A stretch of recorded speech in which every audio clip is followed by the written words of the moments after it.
Hello, कहिए कैसे हैं आप लोग। तो आज मैं आप लोगों से बात करने वाली हूँ लव मैरिज पे।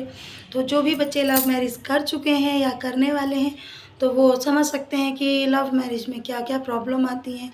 तो आपको क्या क्या बातों का ख्याल रखना पड़ेगा वो मैं आप लोगों को बताती हूँ। क्या क्या प्रॉब्लम्स आती हैं, 3 से 4 चीज़ें मैं आप लोगों को बताऊँगी कि क्या क्या प्रॉब्लम आती हैं लव मैरिज करने में। और सबसे पहले मैं आप लोगों को सजेस्ट करूँगी, मेरी जो थिंकिंग है वो मैं बता रही हूँ कि लव मैरिज नहीं करनी चाहिए। लव मैरिज में सिर्फ प्रॉब्लम्स होती हैं। अगर 10% अच्छा होता है तो 80% प्रॉब्लम ही होती है लव मैरिज में। मैंने बहुत कम लव मैरिज में अभी तक मेरी नज़र में जो भी है सक्सेस नहीं देखी है। लव मैरिज मुझे नहीं लगता कि चलती हैं कुछ लोगों की चलती हैं, वैसे नहीं चलती हैं।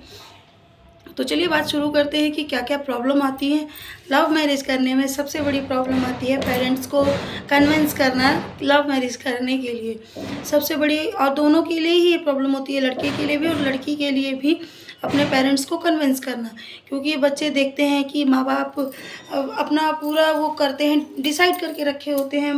लड़की के माँ बाप सोच रखते हो ऐसा लड़का देखेंगे, वैसा लड़का देखेंगे, ऐसा घर बेटी के लिए देखेंगे। और बेटे या बेटी लास्ट टाइम पे बोल देते कि हमने लड़का देखा हुआ है।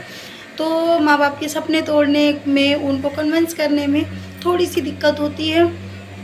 और मैं आप लोगों को एक बात बता दूं कि जो भी बच्चा माँ बाप का दिल दुखा के और अपनी खुशियाँ ढूंढता है ना, तो बहुत बहुत बहुत ज़्यादा मुश्किल चीज़ ये है, आप कभी खुश नहीं रह पाएंगे।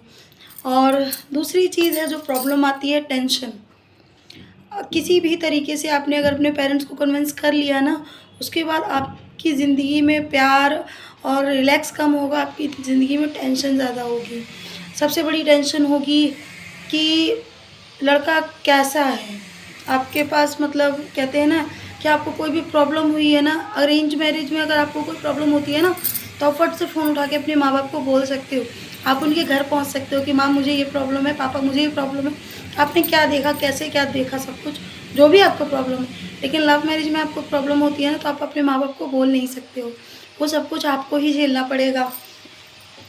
टेंशन होती है कैसे क्या होगा, मतलब दूसरे उस घर में जाके लड़के की माँ बाप ने आपको अगर नहीं स्वीकार किया है तो भी आपको उसकी भी टेंशन है। और जब तक लव मैरिज हम बॉयफ्रेंड और गर्लफ्रेंड बन के रहते हैं ना उसमें, और जब हम हस्बैंड वाइफ बन जाते हैं उसमें बहुत अंतर होता है। लड़के के भी नेचर में कुछ चेंजेस हो जाते हैं शादी के बाद, तो फिर वही लड़ाई झगड़े होते हैं। पहले तुम वो करते थे, अब वो नहीं करते हो। पहले तुम मुझसे ऐसे बात करते थे, अब तुम मुझसे नहीं करते हो। पहले आप उसकी गर्लफ्रेंड थी, अब आप उसकी बीवी हो। तो सारी टेंशन ही टेंशन होती हैं। तीसरी चीज़ है रिस्क। सबसे बड़ा रिस्क होता है लव मैरिज में। अगर माँ बाप आपकी शादी करते हैं ना अरेंज मैरिज, तो आपके पिताजी जाके ना पूरे खानदान की चिट्ठी खोल लेते हैं। उसका गांव कहाँ है, उसका मामा का घर कहाँ है, उसका परिवार में कौन लोग हैं, उसके खानदान में कौन लोग हैं, उनका भाई कौन है, छोटा बहन कौन है, बहन, मतलब A to Z आपके पापा पूरा उनकी फैमिली का पोस्टमार्टम करके, और फिर आप अपनी बेटी, आपके जो पापा हैं वो तब अपनी बेटी उस घर में भेजते हैं। लड़का क्या करता है, क्या कमाता है, कितना कमाता है, कहाँ से कमाता है, सब कुछ। लड़का कुछ ड्रिंक तो नहीं करता है, स्मोकिंग तो नहीं करता है, वो आप, मैं गलत नहीं कह रही हूँ, वो पोस्टमार्टम कर डालते हैं पूरा, तब अपनी बेटी देते हैं। और लव मैरिज में सबसे बड़ा रिस्क यही होता है कि पता नहीं अभी वो कमा रहा है, शायद शादी के बाद ना कमाए, फैमिली कैसी होगी, बाद में कुछ चीज़ें पता चलती हैं, पहले नहीं मालूम होती हैं। जब तक वो आपका बॉयफ्रेंड है आपको कुछ चीज़ें नहीं मालूम है। जब आप उसकी वाइफ बनते हैं, 24 घंटे आप उसके साथ रहते हैं, तब कई चीज़ों के पता चलती हैं आपको कि अच्छा इनके घर में ऐसा है, ये होता है, आप ये भी खाते हो, आप वो भी खाते हो। तो ये चीज़ें बाद में पता चलती हैं। कई लोगों को ड्रिंक का भी बाद में पता चलता है। और फिर जब आप उनसे लड़ाई झगड़ा करते हो तो फिर वही लड़का आप पर हाथ उठाता है, आपको प्रॉब्लम्स होती हैं। कई चीज़ें, सिर्फ प्रॉब्लम ही प्रॉब्लम, आपस में झगड़े शुरू हो जाते हैं फिर। क्योंकि जब तक आप गर्लफ्रेंड होती हैं वो आपको शायद, मैं तो कभी गर्लफ्रेंड बनी नहीं हूँ तो मुझे इतना एक्सपीरियंस नहीं है। वैसे जहाँ तक मैं आजकल ज़माने में बच्चे देख रही हूँ कि हर 2-4 दिन में गर्लफ्रेंड्स को गिफ्ट देना, घुमाने ले जाना और पैम्पर करना अच्छे से अपनी गर्लफ्रेंड को, बाइक पर लेकर घूमना। शादी के बाद वो चीज़ें नहीं होती हैं। आपको उसके घर का ख्याल रखना पड़ेगा, उसके माँ बाप का ख्याल रखना पड़ेगा। आपको लेकर वो नहीं घूम सकता है, अगर घूमेगा तो फैमिली के साथ घूमेगा। कुछ टाइम देगा, लेकिन जो जितना टाइम वो आपको गर्लफ्रेंड होते हुए में दे रहा था, उतना टाइम वो नहीं आपको दे पाएगा और ना आप उसको दे पाओगे।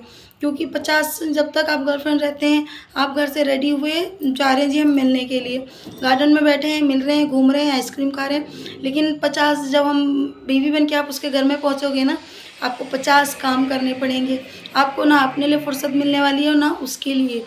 तब आपके रियल लाइफ आपकी तभी शुरू होती है और तब झगड़े शुरू होते हैं और तब जाकर आपको एहसास होता है कि काश अपने माँ-बाप की बात हमने मान ली होती। तो इस वीडियो में आप लोगों को मैं यही हाथ जोड़कर आज के जो भी नए बच्चे हैं, आज की नई एज में जवान बच्चे हैं, तो प्लीज़, प्लीज़, प्लीज़ इस दुनिया में आपके माँ-बाप से ज़्यादा कोई भी आपके लिए अच्छा नहीं सोच सकता है। कितना भी कोई सगा हो, कितना भी कोई रिलेशन अच्छा हो, कोई भी हो, जितना अच्छा आपके लिए आपके माँ-बाप सोचेंगे, कोई दुनिया में आपके लिए नहीं सोच सकता है। तो प्लीज़, प्लीज़ अपने माँ-बाप की बात मानें, अपने माँ-बाप की मर्ज़ी से ही कोई भी काम करें, अपने माँ-बाप की इच्छा से करें, जिसमें उनको खुशी हो वो काम करें। तो इसी के साथ ये वीडियो का मैं एंड करती हूँ। कल मिलते हैं नई वीडियो के साथ और प्लीज़, प्लीज़ कमेंट बॉक्स में कमेंट ज़रूर कीजिए कि आप लोगों को मेरी वीडियोज़ कैसी लग रही हैं और लाइक करिए, चैनल को सब्सक्राइब करिए, फैमिली और फ्रेंड्स में शेयर कीजिए मेरी वीडियोज़।